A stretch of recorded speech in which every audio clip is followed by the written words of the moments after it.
इस कार्यक्रम का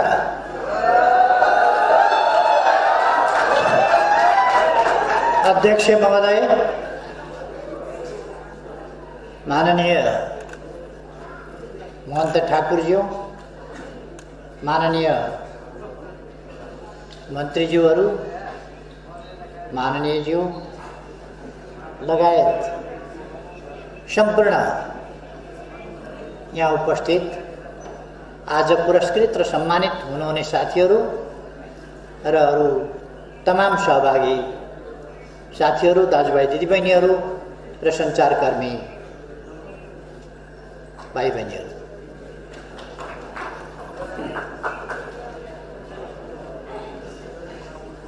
आज रिपोर्टर्स क्लबको 23औं वार्षिक उत्सव अथवा विगत 23 वर्षमा रिपोर्टर्स क्लबले गरेका महत्त्वपूर्ण कामहरू, देशको सेवाका निम्ति, जनताको सचेतनताका निम्ति गरेका कामहरू र आफैले आफ्नो प्रगति गरेका, उपलब्धि गरेका क्षणहरू र सिँढीहरू सम्झिने दिन पनि हो र यी 23 वर्षका अनुभवहरूलाई लिएर आगामी दिनमा रिपोर्टर्स क्लब अगाडि कसरी बढ्ने भन्ने योजना बनाउने दिन पनि हो। यस घडीमा म रिपोर्टर्स क्लबलाई सफलताका 23 वर्षहरू पार गरेकोमा हार्दिक बधाई भन्न चाहन्छु र आगामी दिनहरू अझ बढी सफलताका हुन सकुन्, अझ बढी जनताको स्नेह, सम्मान, विश्वास रिपोर्टर्स क्लबले आर्जन गर्न सकोस्। म हार्दिक शुभकामना भन्न चाहन्छु। धेरै धेरै शुभकामना छ रिपोर्टर्स क्लबलाई।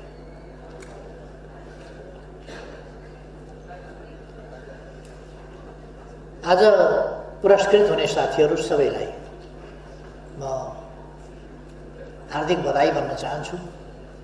तपाईहरुको कामको, तपाईहरुको योगदानको मूल्याङ्कन भएको छ र त्यसप्रति सम्मान गरिएको छ। म खुसी व्यक्त गर्न चाहन्छु र पुरस्कृत साथीहरूलाई आगामी दिनका लागि अझ ठुला सफलताको निम्ति अझ बढी पुरस्कृत हुँदै सम्मानित हुँदै जानुहोस् भन्ने शुभकामना पनि गर्न चाहन्छु। मैले देखेसम्म, बुझेसम्म, अनुभव गरेसम्म रिपोर्टर्स क्लबले मिशन पत्रकारिता भन्दा स्वच्छ पत्रकारिता, निष्पक्ष पत्रकारितामा विश्वास गर्यो। मिशन पत्रकारिता पुरस्कार चाहिँ राखिएर चाहिँ क्या हो जस्तो लाग्छ। केही मिशन पत्रिकाहरू हुन्छ जो, केही मिशन पत्रकारिता हुन्छ जो सत्यको मतलब छैन, मिशन के गर्न खोज्या हो त्यो गरेर छोड्ने, त्यो सत्यको अर्थ छैन, कर्तव्यको मतलब छैन। त्यस प्रकारको पत्रकारिताको निकै ठुलो बिगबिगी भएका बेला त्यस्ता पत्रकारिताहरूभन्दा पृथक साँचो पत्रकारिताको साझा मञ्चको रूपमा रिपोर्टर्स क्लबले आफूलाई उभ्याएको मैले पाएको छु। त्यसकारण म रिपोर्टर्स क्लबको प्रशंसा गर्न चाहन्छु। यद्यपि म पुरस्कृत भएको छैन, होइन, म पुरस्कृत नभए पनि अरू पुरस्कृत भए पनि खुसी व्यक्त गर्न पाइयो नि। र म त पत्रकारिता नगर्ने मान्छे कहाँबाट पुरस्कृत हुन्छ। खैर, तपाईहरुले मलाई पुरस्कृत गर्नुभएको छ। डबलीमा देख्नुभयो अस्ति बुद्धिजीवीहरूको कामै ओहो,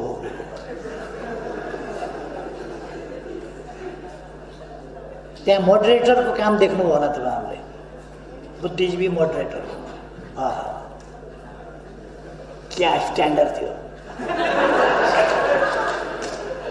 त्यस्तो जमानामा त्यहाँ बोलेर सुन्नुभयो होला। मैले त गर्नसम्म गरेकै हो। केपी ओलीलाई मैले अध्यक्षबाट पनि हटाएकै हो,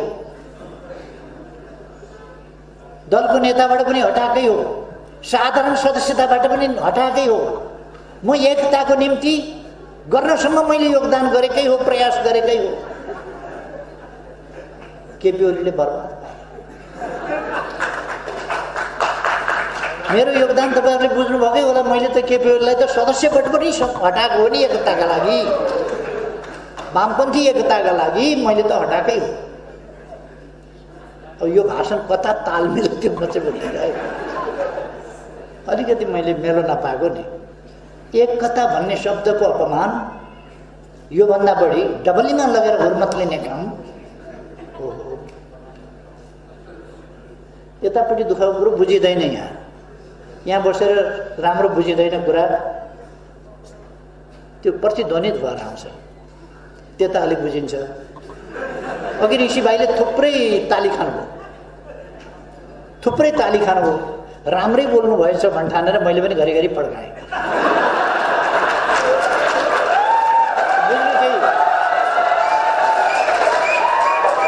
यता केही बुझिँदैन, नबुझिएपछि के राम्रै भन्नुभयो होला भन्ठानेर ताली पड्काएँ।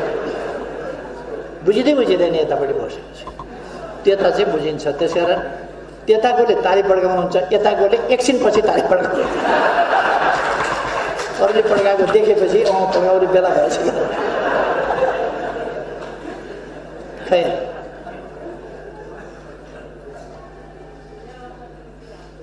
देश सङ्कटमा परेको छ। सङ्कट होला, केपी ओलीलाई पर्या होला, प्रचण्डलाई पर्या होला, माधव नेपाललाई पर्या होला। देशलाई कहाँ सङ्कट पर्यो? केमा सङ्कट? तपाईँहरूलाई केमा सङ्कट पर्यो भन्नुहोस् त? केमा सङ्कट पर्यो तपाईँ? तनखा आएन कि, जागिर गयो कि, केमा सङ्कट पर्यो तपाईँहरूलाई? मजदुरलाई केमा सङ्कट पर्यो? किसानलाई केमा सङ्कट पर्यो? संविधानलाई केमा सङ्कट पर्यो? व्यवस्थालाई केमा सङ्कट पर्यो? राम्रो नबिजिए पनि सङ्घीय लोकतान्त्रिक गणतन्त्रको रक्षा, अघि मैले भर्खर सुने, सङ्घीय लोकतान्त्रिक गणतन्त्र खतरामा पर्यो भनेर यो बाँचोस् भनेको थियो अरे। खतरामा पर्यो अरे सङ्घीय लोकतान्त्रिक गणतन्त्र। के भएछ? केही बिमारी त सङ्घीय लोकतान्त्रिक गणतन्त्रलाई म देख्दिनँ। कुनै कहीँबाट खतरा आएको त देख्दिनँ। चुनाव भएर सङ्घीय लोकतन्त्रलाई खतरा पर्छ भने त अब 20 महिनापछि त लोकतान्त्रिक गणतन्त्र, सङ्घीय लोकतान्त्रिक गणतन्त्र त खतरामा पर्नै हो नि। चुनाव गर्दा खतरामा पर्छ भने यो कुरा अलिकति तालसुरका कुरा गर्नु भन्छ नि। तालसुरका अदालतले मैले गरेको सिफारिस, विघटनको सिफारिस रद्द गर्यो।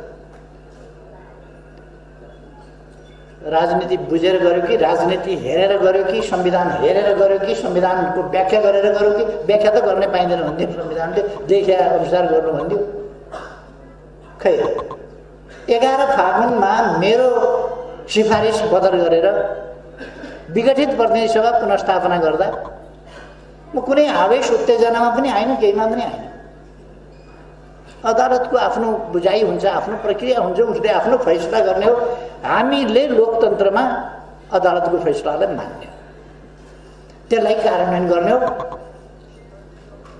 मान्ने हो, त्यसलाई कार्यान्वयन गर्ने।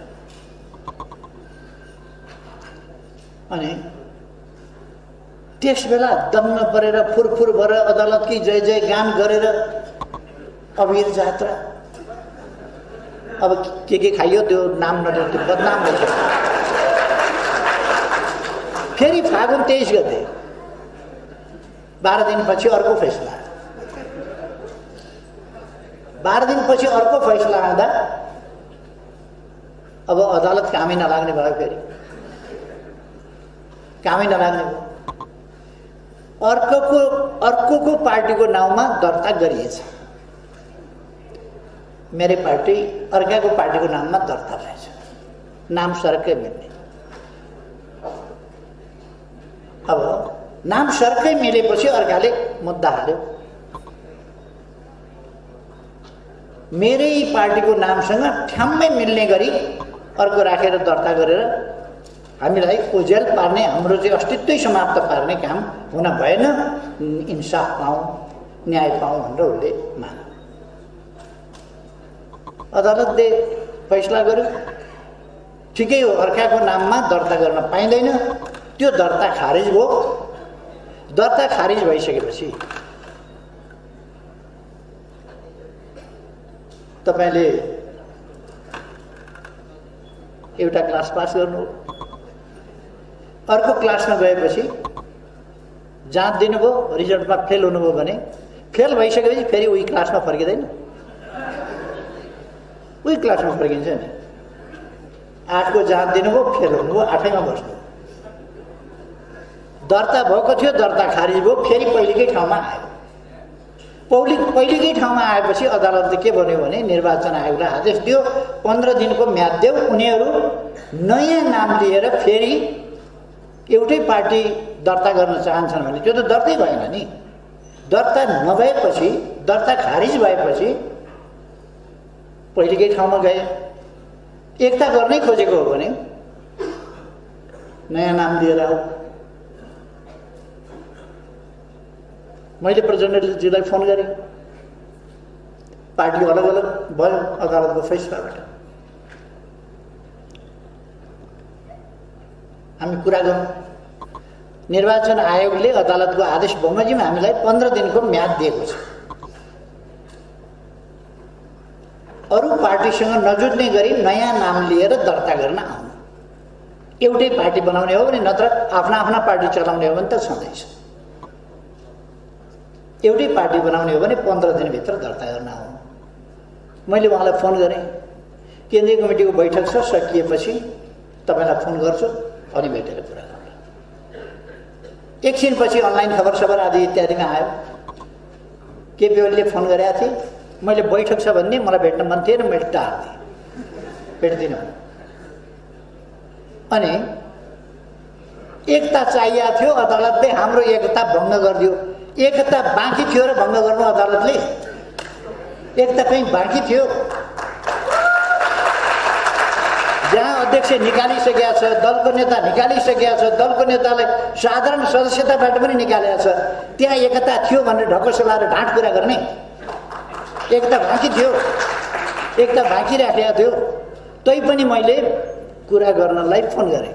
उहाँले त्यसलाई मजाक बनाएर अखबारबाजी गर्नुभयो। फोन गरेको थियो, मैले भेट्दिनँ, इच्छा थिएन, तर्काइदिएँ, टार्दिएँ मैले। ठिक छ नि त, आफ्नो आफ्नो पार्टी चलाएको। अनि दिदा नखाने राति गएर पोल चाट्ने भनेको थिएँ। 15 दिनभित्र अर्को नाम अरूसँग नजुट्ने गरी आऊ त भनेकै छ त, गए हुन्थ्यो नि त। फोन सम्पर्क गर्दा कुरा गर्न पनि इच्छा नगरेर भाग्ने, अनि अदालतले हामीलाई फुटाइदियो भन्ने। मुद्दा लडेर जाली फटा हुन्छन् गाउँघरमा, केही मुद्दा लडेर अनेक हिसाबले जाली तर्क प्रमाण अनेक पसारेर अदालतलाई गुमराहमा पारेर अर्काको बाली हडप गर्ने, अर्काको कमाई, अर्काको आम्दानी हडप गर्ने, अर्काको जिन्दगीभरिको पसिना हडप गर्ने हुन्छन्। त्यस्तै त नेकपा एमाले बनाइयो, नेकपा एमाले बनाइयो। त्यो खोसेर लाने। म त छक्क परेँ। प्रचण्डले सूर्य चिन्ह मेरो हो भनेको सुन्दाखेरि अचम्म लाग्यो। प्रचण्डले सूर्य चिन्ह मेरो हो। मैले दृष्टान्त पनि दिएँ, केटाकेटीहरू कहिले कहिले अर्को बच्चाको खेलौना कति राम्रो छ, मलाई एकछिन देऊ न भनेर, एकछिन देऊ न भन्छ, अनि समाज दिएपछि यो त मेरै हो दिन्न भन्छ। हुर्किसकेपछि दारी जुन खोल्न थालेपछि पनि त्यसो गर्ने। एकछिन राम्रो रहेछ, म पनि यसो लिउँ न भन्ने, त्यसपछि मेरै हो। खैर, आज पुनरावलोकनका लागि जानुहोस्। अदालत कुनै मजाक गर्ने ठाउँ हो र? दर्ता खारिज गरिदियो, पार्टी आफ्ना आफ्ना भइसके। डबलीमा बोल्ने मान्छेसँग एकता, सही कुरा गर्नुपर्छ नि। एकता गर्ने भन्यो, त्यहाँबाट सिद्ध्याउनै खोजेको सिद्ध्याउनै पर्छ। त्यही डबलीमा बोल्ने त्यो हुन्छ नि मेडिएटर, त्यो बुद्धिजीवीहरूको भूमिका, मोडरेटरको भूमिका जस्तो थियो ती मोडरेटरहरू सोकल्ड डेमोक्रेसीका लागि कति योगदान गरेका छ, कसका स्वार्थ बोकेर पुगेका छन् अनि माखौल उडाएका छन् डेमोक्रेसी। किन तपाईहरू केपी ओलीलाई किन हटाउनुहुन्न? अहिलेको मुख्य काम नै केपी ओली हटाउनु हो, किनभने यहाँ त देश विकास गर्न थालिसक्यो केपी ओलीले। टनेल बन्दैछ यहीँ, यो टनेल त 2 वर्षमा पुरा हुन्छ, 26 किलोमिटर बाटो 4 मिनटमा पुगिने भइसक्यो। यस्तो गर्न दिइरहनुहुन्छ मन्त्रजी, मोडरेटर है। तराईका समस्या पनि समाधान गर्न आँटिसक्यो, त्यो गर्न दिनुहुन्छ? त्यो गर्न दिनुहुन्न नि। विप्लवका समस्या समाधान गर्यो, सिके राउतका समस्या समाधान गर्यो, पूर्व पश्चिम राजमार्ग चौडा गर्दैछ, तुइन हटाइसक्यो, जोडुङ्गे पुलहरू बनाइसक्यो, ठुला हाइवेहरू कति बनाइसक्यो। अहिले त दिनमा लगभग 10 किलोमिटर जस्तो बाटो बन्ने स्थिति भइसक्यो दैनिक। नेलप्चीको पानी खसाइसक्यो, छिटो हटाउनु परेन? हात खोल्ने यार, यो त छिटो हटाउनु पऱ्यो।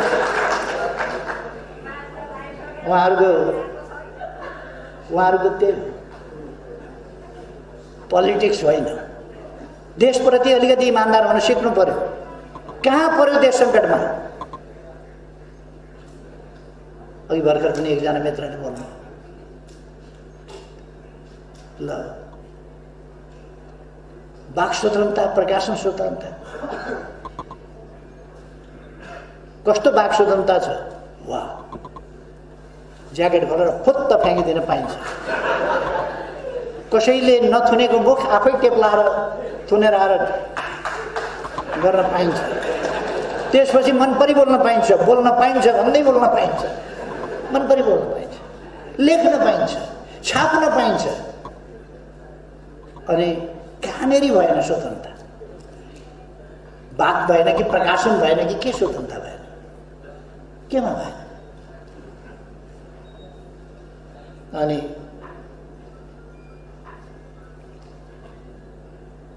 सङ्घीयतामा समस्या के पर्यो?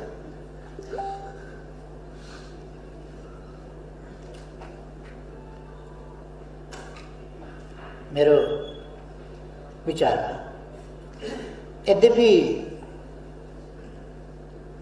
केही समस्याहरू, केही अनुभूतिहरू, केही फिलिङ्सका कुराहरू छन्, तर अब फिलिङ्स बाहेक भन्ने हो भने कुनै पनि प्रदेशलाई केन्द्रबाट बजेटमा कम बेस गरिएको छैन।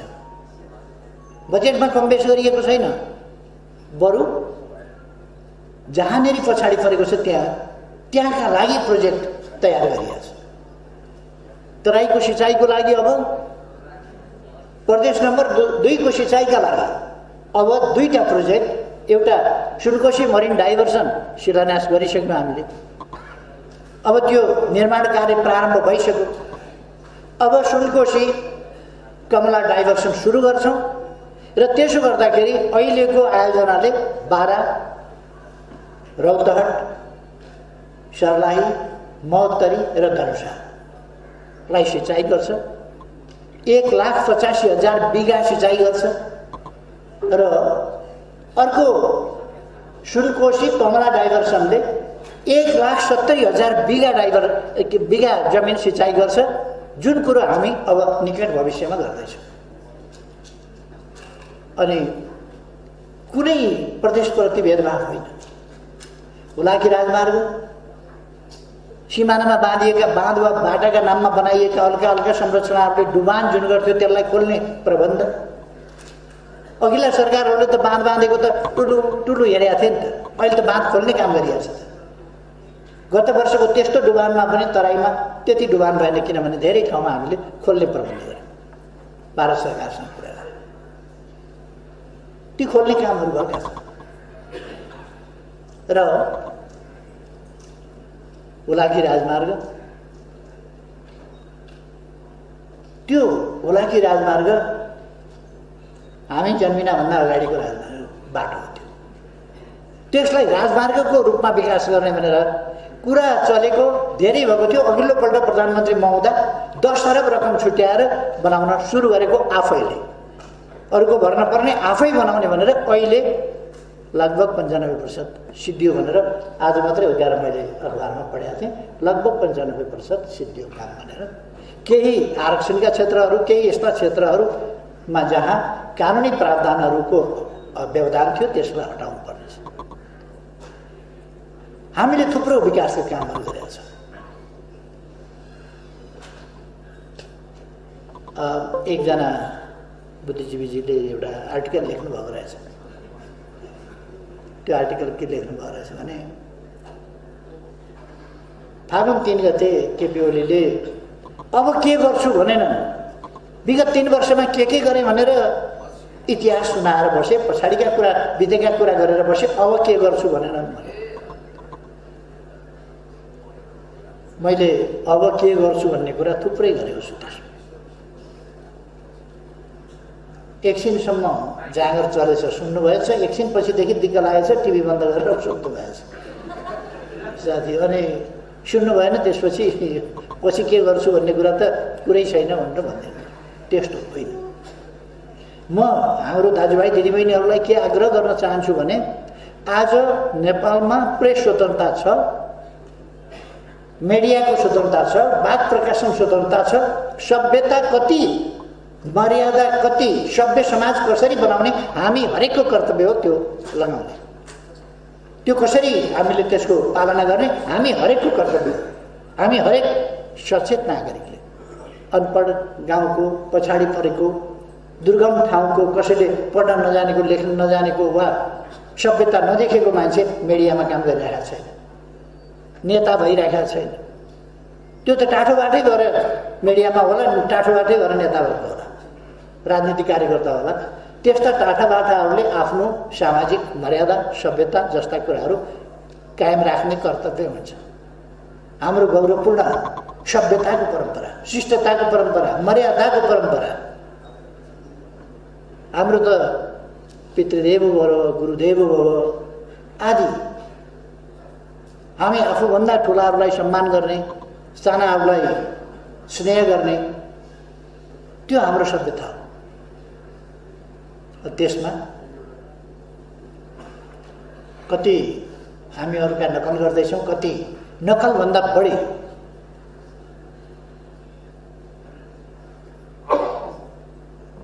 त्यो नकलभन्दा पनि अलिकति पारी नै गइरहेका छौँ।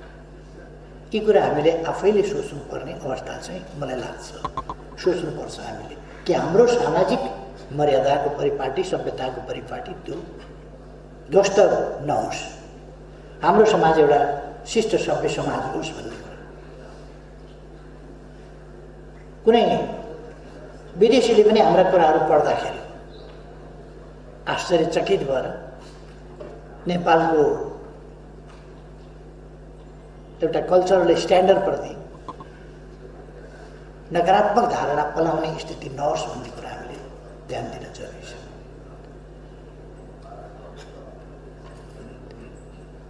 नेपालको सञ्चार जगतको क्षेत्रमा आज पनि सञ्चार क्षेत्रसँग सम्बन्धित एउटा कार्यक्रम छ। यसमा म भन्न चाहन्छु, सरकार पूर्ण रूपमा स्वतन्त्रताका हकहरू, प्रेस स्वतन्त्रता, वाक स्वतन्त्रता लगायतका स्वतन्त्रता, सञ्चार क्षेत्रका तमाम स्वतन्त्रता लगायत अन्य स्वतन्त्रताहरूको पक्षमा दृढताका साथ खडा छ सरकार। कति मर्यादित व्यवहार भएको छ, कति सभ्य व्यवहार भएको छ, त्यो तपाईँ हामीले एकछिन आनन्द मान्ने कि नमान्ने कुरा होइन। यसको असर दूरगामी रूपमा हुन्छ हाम्रो समाजका लागि। हामी महिलाहरूलाई कतिको सम्मानजनक ढङ्गले व्यवहार गर्छौँ, हेर्छौँ, हाम्रो दृष्टिकोण के छ? अथवा अरू हिसाबले कहीँ पनि एउटा सामान्य सामाजिक शिष्टताका कुरा, ती कुराहरूलाई हामीले हेर्नुपर्छ र अरूको हकमा, अरूको अधिकारको अरूको सुरक्षा, अरूको मर्यादाको सुरक्षामा आँच नपुगोस् भन्ने कुरा भयो। भ्रमपूर्ण कुरा छपाइदियो, ब्ल्याकमेलिङको बाटो समात्यो, भ्रमपूर्ण कुरा छपाइदियो, मान्छेको चरित्र हत्या गरिदियो, परिवार विशृङ्खलित बनाइदियो। त्यस्तो हुन थाल्यो भने उछालिदियो। त्यस प्रकारको शैली हाम्रो शैली होइन। त्यसबाट हामीले स्वतन्त्रताको उपभोग गर्दा सही ढङ्गले उपभोग गर्नुपर्छ, नत्र भने त्यसको दुरुपयोग हुने खतरा छ। अब त हामीले सिक्नुपर्छ, यति उछलकुद भइसकेपछि अब त हामीले सिक्नुपर्छ भन्ने मलाई लाग्छ। सरकार यसमा स्वतन्त्रतामा कुनै बन्देज लगाउने या कुनै नियन्त्रण गर्ने अथवा कुनै अंकुश लगाउने वा कुनै हिसाबले न्यून गर्ने पक्षमा छँदै छैन र हुँदैन। सरकारको तर्फबाट सञ्चार क्षेत्रलाई पुर्याउनु पर्ने सहयोग, त्यसलाई गर्नुपर्ने अरू त्यसलाई फस्टाउनका लागि गर्नुपर्ने सहयोग, त्यस सन्दर्भमा गच्छले भ्याएसम्म सरकार त्यो गर्न तयार छ। त्यसकारण साथीहरू यसमा ढुक्क रहनुभयो हुन्छ भन्ने म आग्रह गर्न चाहन्छु। केही मान्छेहरूले आज देशको राजनीतिलाई दमिल्याउन खोजेका छन् आफ्नो निज स्वार्थका लागि, केही व्यक्तिहरूको निज स्वार्थका लागि। के यो देश प्रचण्ड भन्ने मान्छेको स्वार्थका पछाडि सधि जानुपर्ने हो? अनि एउटा मान्छेहरूले भन्ने गरेका छन्, लेख्ने गरेका छन्, आधा आधा भनेको थियो, खोइ आधा आधा। अनि त्यो आधा आधा भन्ने कागज बिचैमा प्रचण्डले च्यातेर कार्यकारी चाहियो भनेर कार्यकारी लेखाएर 5 वर्षै तपाईँ गर्नुहोस् भनेर अर्को कागज गरे होइन। त्यो पहिलेको कागज च्यात्या होइन एउटा। दोस्रो, उहाँले आधा आधा गर्ने भनेपछि त्यसमा के थियो भने आधा गरिन्जेल उहाँले सहयोग गर्नुपर्थ्यो। आधा भनेको 60-40 को कुरा हो, हाम्रो बाँड्ने चलन त्यसै गरी थियो। ल छोडिदिउँ, अढाई वर्ष गर्नु। त अढाई वर्ष गर्दा तपाईँहरूले सबैले सुन्नुभयो होला। त्यसपछि पनि मैले भने अहिले चैतमा महाधिवेशन गरौँ, अध्यक्ष हुनुहोस्, को हुनुपर्छ। चैतमा महाधिवेशन गरौँ, अध्यक्ष हुनुहोस्। चैतमा महाधिवेशनको म्याद पनि तोकिया थियो नि त। तपाईँहरूलाई सबैलाई सम्झना छ नि, यो चैतमा महाधिवेशनको म्याद तोकिएको थियो यही 25 गतेदेखि 30 गतेसम्म। यो 25 गतेदेखि 30 गतेसम्ममा त अध्यक्ष माधव नेपाल जसलाई अध्यक्ष हुन मन लाग्यो भइहाल्थ्यो। त्यसमा मैले त म हुन्न भनेर भनिदिएकै थिएँ। यति हतारो लाग्यो कि त्यो नगदान नदीवाला पनि त हातवाला तुरन्तै चाहियो, अहिले चाहियो। त्यो पनि नपर्ने। मसँगै अध्यक्षमा चुनाव लडेर हारेका मान्छे महाधिवेशनबाट ल्याउन भन्दाखेरि हुँदैन। बिचैमा हारेको मान्छे जितेको मान्छेसँग मलाई चाहियो। धन्न मेरो निर्वाचन क्षेत्रको उहाँ पर्नु भएन छ, नत्र मेरो निर्वाचन क्षेत्रमा भए चुनाव पनि हारिसकेपछि मलाई चाहियो भन्न थालिहाल्छ। त्यस्तो मान्छे मेरो निर्वाचन क्षेत्रमा धन्न रहन्छ, नत्र भने उहाँले चाहिँ चाहियो भन्न थालिहाल्छ। यस्ता खालका कुराहरू माधव नेपाललाई मैले तेस्रो अध्यक्ष पनि हुनुहोस् भने अरूले उचालिदिए, कहाँ तपाईँ चाहिँ अब तेस्रो भइराख्ने, तपाईँ त ठुलो मान्छे पो हो भनेपछि खान्न भन्नुभयो। ठिक छ, पछि त प्रचण्डभन्दा पछिकै अध्यक्ष फेरि बस्नुभयो त उहाँ गएर सडकमा त अध्यक्ष भनिनुभयो।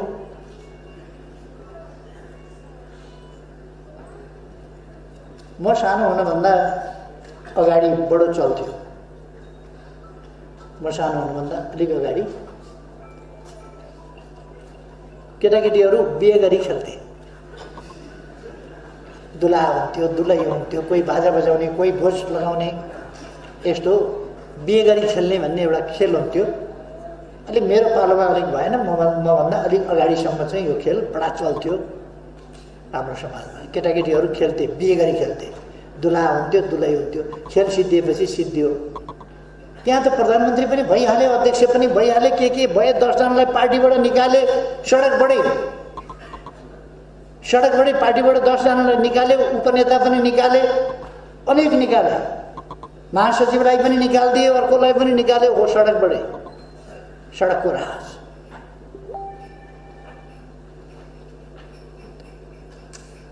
र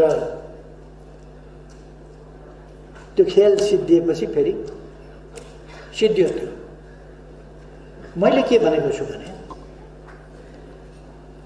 मलाई प्रधानमन्त्रीमै बस्नुपर्छ भन्ने छैन, तर एकाध मान्छेलाई हतारो भयो भनेर ती मान्छेको तीव्र महत्त्वाकांक्षा, व्यक्तिगत स्वार्थ, देश बनाउने उहाँहरूको कुनै कुरा होइन, कुनै कुरा छैन।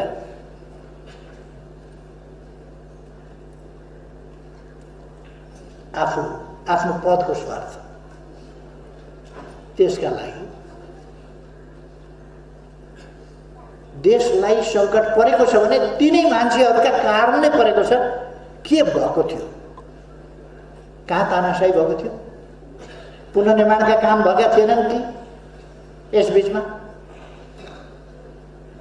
अरू काम भएका थिएनन् कि? हामीहरूले खानीहरूको अन्वेषण गरेका थिएनौँ कि? खानीहरू स्थापनाका लागि अगाडि बढाएका थिएनौँ कि? शिक्षाका क्षेत्रमा, स्वास्थ्यका क्षेत्रमा काम गरेका थिएनौँ कि? यति कोभिड-19 हुँदा पनि अन्त रिपोर्टर्स क्लबको आजै लोकार्पण गरिएको संस्थागत मुखपत्र, त्यसमै पनि नागरिकले आफैले पैसा तिरेर परीक्षण गराउनु पर्ने, आफैले पैसा तिरेर उपचार गराउनु पर्ने भन्ने गलत तथ्याङ्क प्रस्तुत गरिएको छ। सरकारले परीक्षणको पैसा सरकारले तिरेको छ। अब कहीँ कतै गएर तपाईँले सरकारले नदेख्ने ठाउँमा गएर परीक्षण गराउनु भयो, निजीतिर गएर कतै परीक्षण गराउनु भयो भने त निजीले त लिन्छ होला। तर सरकारले निःशुल्क पीसीआर टेस्टको व्यवस्था गरेको छ, सरकारले निःशुल्क उपचारको प्रबन्ध गरेको छ, सरकारले निःशुल्क धेरै देशहरूमा, हामीभन्दा धेरै विकसित देशहरूमा खोप छैन, हाम्रो देशमा खोप पनि ल्याएको छ र लगाइ पनि 20 लाखलाई लगाइसकेको छ। हिजो मात्रै पनि हामीले 8 लाख डोज खोप फेरि लियौँ, चाइनाबाट अनुदान स्वरूप प्राप्त खोप। अनुदानमा प्राप्त भएको त निःशुल्क लगाइदिने नै होइन, त्यो मात्रै होइन, किनेर भए पनि जसरी भए पनि सम्पूर्ण जनतालाई निःशुल्क खोप सरकारले उपलब्ध गराउँछ भनेर हामीले डिक्लेयर गरेका छौँ। अनि अब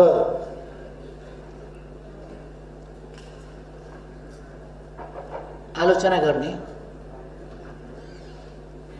सरकार बनाउने बित्तिकै पहिलो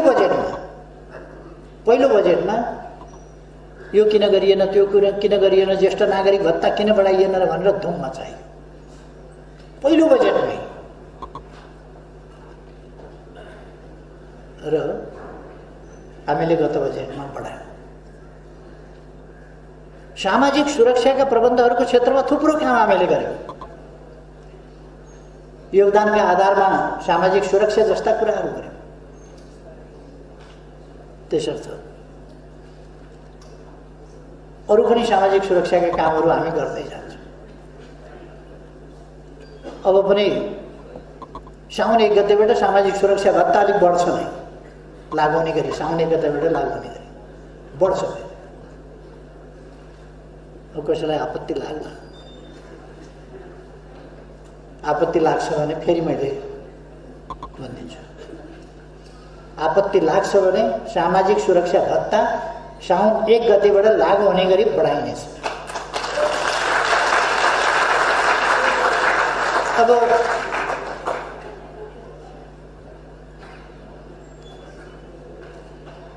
यो बुढाबुढी पनि हेर्न थाल्यो यसरी, अन्त अपङ्ग पनि हेर्न थाल्यो। यो सरकार त छिटो हटाउनु पऱ्यो, साउन 1 गतेदेखि त फेरि बढाएर लागू गर्ने भनिसक्यो। अब मान्छेहरूलाई यो छटपट्टि भरेबाट अर्को सुरु हुन्छ, निन्द्रा लाग्दैन। हामीले उत्तर दक्षिण रेलको कुरा गऱ्यौँ, हामीले के अरे काठमाडौँ रेल, काठमाडौँ रक्सौल रेलको कुरा गऱ्यौँ, पूर्व पश्चिम रेल अब छिटै शिलान्यास गर्दैछौँ। पूर्वबाट छिटै शिलान्यास गर्दैछौँ।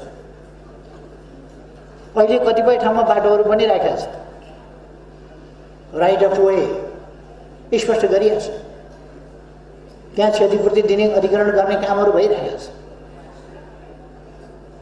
रेल ल्याएर धेरै वर्षपछि रेल ल्याएर रेल किनेर आफ्नै रेल अब छिटै नै सञ्चालन गरिँदैछ। आफ्नै रेल बर्दिवाससम्म अब रेल छिटै सञ्चालनको शिलान्यास गरिन्छ। रेल किनेर ल्याएको तपाईँहरूले अस्ति नै हेरिसक्नु भएको छ। रेल किनेर ल्याइसकेको छ, सञ्चालनको तारतम्य हामी मिलाउँदैछौँ। हाइवेहरू मध्य पहाडी राजमार्ग, मध्य भण्डारी राजमार्ग, पूर्व पश्चिम राजमार्ग, बुलाकी राजमार्ग, पूर्वदेखि पश्चिमसम्म सिमाना, दक्षिण सिमानाको छेउ अलिक माथि, त्यसभन्दा अलिक भित्रबाट र मध्य पहाडबाट र तीसँग लिङ्क गर्ने अरू बाटाहरू, राजमार्गहरू, जसले गर्दा यातायातलाई अब नेपाल कहीँ पनि खासै दुर्गम रह्यो भन्ने स्थिति नरहने गरी, कहीँ पनि दुर्गम नरहने गरी। हुम्लामा केही किलोमिटर खोल्न बाँकी छ ट्र्याक, त्यसबाहेक हुम्लाको सदरमुकाम सिमीकोट पनि पुगेपछि देशका सबै सदरमुकामहरू जोडिए। अब हामीले हाइवेहरूबाट पालिकाका सदरमुकामहरू पनि जोड्ने, पक्की सडकले जोड्ने अभियान सञ्चालन गरेका छौँ। केही बुद्धिजीवीले टिप्पणी गरे पाइयो, यो सदरमुकाम जोड्ने एकैचोटि 309 अस्पताल, पहिले अस्पताल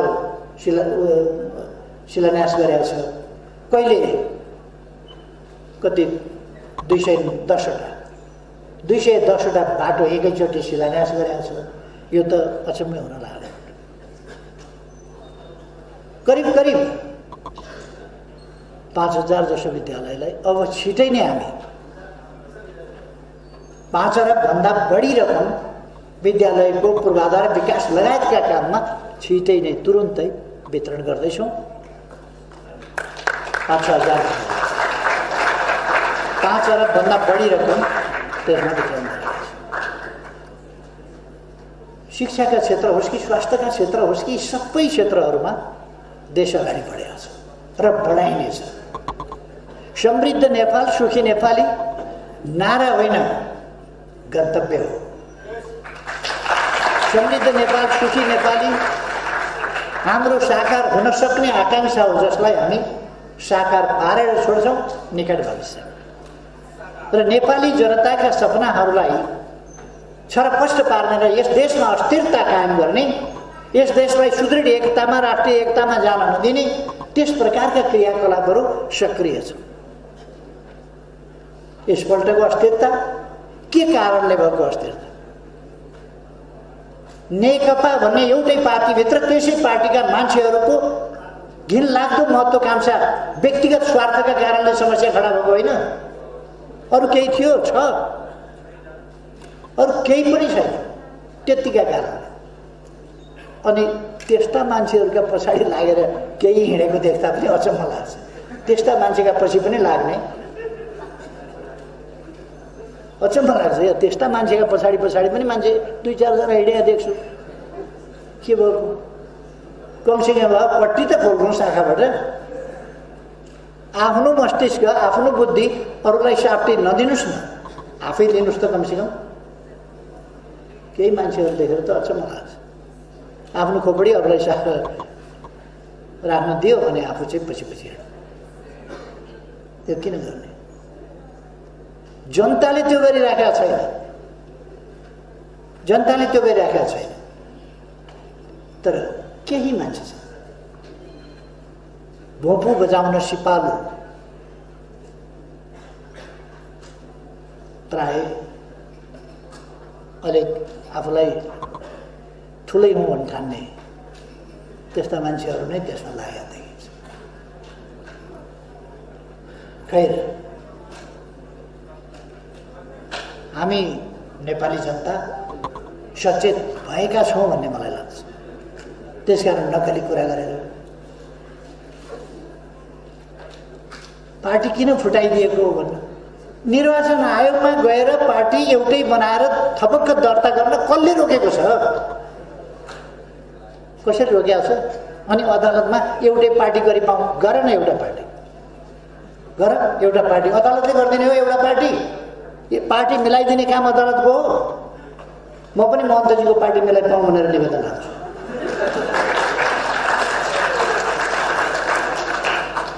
अब उहाँ र म नमिल्ने, अदालतमा गएर महन्तजीको पार्टी मिलाई पाउँ भन्ने यो कुनै राजनीति भयो? यो मिल्ने हो भने प्रचण्डजी मिल्न खोजे हो भने मिल्ने बाटो हिँड्नुहोस् न। तपाईँ डबलीको भाषा बोलेर एकताका डिङ हाँक्ने, गफ दिने, डबलीका भाषा बोलेर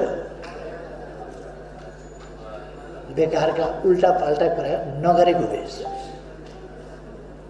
नमागे न्याय दियो अदालतले भनेर तपाईँले नमागेको दियो होला। तपाईँले त अर्काका नाममा पार्टी दर्ता गर्नुभएको थियो। ऋषि कट्टेललाई त मागेकै दियो नि त। अनि दुईटा झगडिया मध्ये दुईटैले मागेको, एउटी मान्छे घाम अर्की मान्छे पानी। अब त्यसमा दुईटैलाई घाम पनि पानी पनि कसरी दिने त? ऋषि कट्टेललाई मागेको न्याय दियो, प्रचण्डलाई मागेको न्याय दिएन अरे, नमागेको न्याय दियो अरे। उहाँहरूले नमागेकै हो। अर्काका नाउँमा पार्टी दर्ता गरेर पेलेर मिचेर या गुलाले मिचेर मिच्ने बानी परे क्या, पल्किया मिच्न। जे गरे पनि हुने, जे गरे पनि हुने। उहाँहरूको बानी के पर्यो भने विनाश गरे पनि हुने, ध्वस्त गरे पनि हुने, भत्काए पनि हुने, लुटे पनि हुने, मारे पनि हुने, कुटे पनि हुने, काटे पनि हुने, जे गरे पनि 100 खतमा। होक्का गरेको छ, ज्वरो भल्लाएको छ, हिँडेको छ आफै। त्यो भएको हुनाले बानी बिग्रिएको। अब त्यो चल्दैन प्रचण्डजी, ती दिन गए। एउटा समय थियो, म मात्रै बोल्छु, मान्छेहरू तपाईँका हतियार, तपाईँका लडाकुसँग डराउने समय थियो। म डराउँदैन थिएँ, अलिक बोल्थेँ। त्यस बेला पनि बोल्थेँ, म गलत गर्दै हुनुहुन्छ तपाईँहरू भनेर ललकार्थेँ त्यस बेला पनि। आज त तपाईँका सोकल सेना पनि छैन, तपाईँसँग हतियार पनि छैन। ती दिन त गए त। अब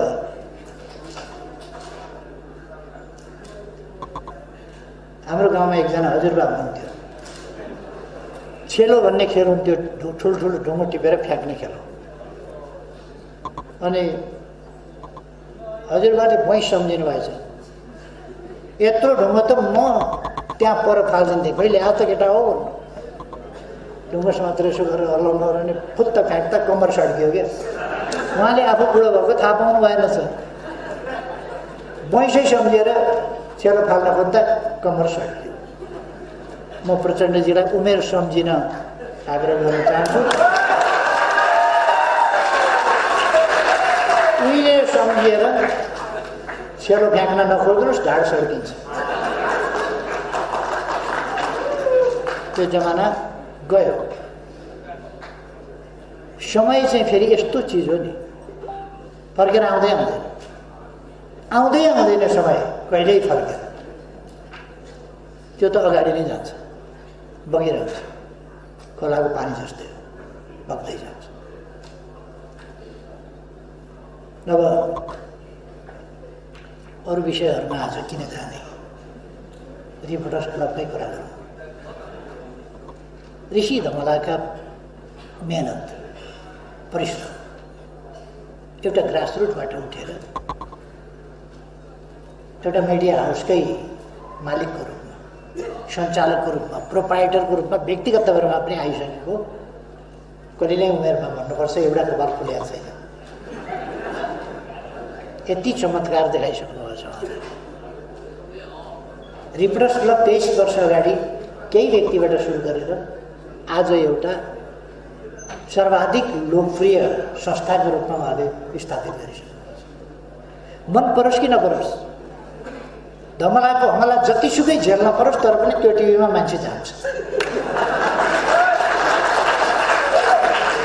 सबैलाई थाहा छ त्यहाँ पुगेपछि फर्काइदिन्छ धमला, फर्काइकन दिने हो। चर्को हमलाको सामना गर्नुपर्छ भनेर घरदेखि मन बनाएर मान्छे जानुपर्छ, तर पनि त्यसलाई उपेक्षा गर्न सक्दैन, त्यहाँ पुग्नै पर्छ, जानै पर्छ पलाएपछि। अर्को ऋषि धमलासँग अर्को एउटा क्षमता छ, कोही आउँदिन भन्यो भने क्रेनले उठाएर ल्याउने।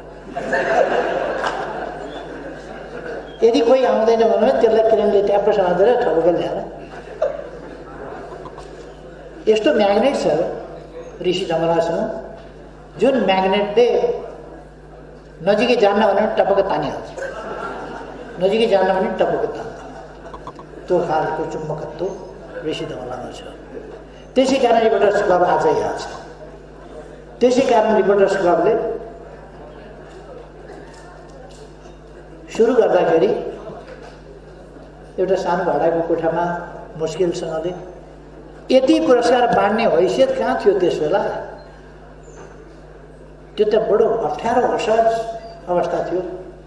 त्यस अवस्थाबाट त्यो प्रणालीसँग जुधेर लडेर भूमिगत मान्छे पनि त्यहाँ भूमिगत हिसाबले ल्याएर बोलाएर भूमिगतै फर्काउने त्यो सामर्थ्य पनि ऋषि धमलाले राख्नु।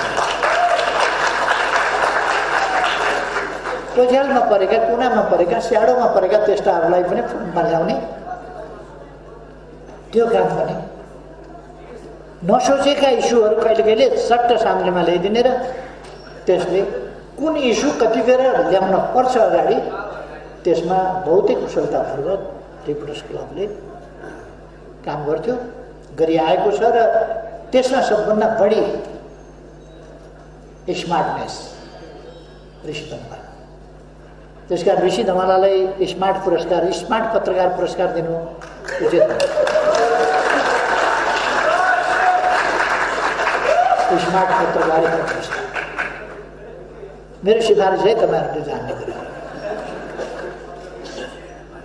कहिले यो रिपोर्टर्स क्लब आगामी दिनमा अझ फलोस् फुलोस्, यसले उन्नति प्रगति गर्दै जाओस्, धेरैको मन जित्दै जाओस्, धेरैको स्नेह जित्दै जाओस्, धेरैको सहयोग प्राप्त गर्दै जाओस्, धेरै ठुलो सेवा देश र जनताका निम्ति गर्दै जाओस्। धन्यवाद।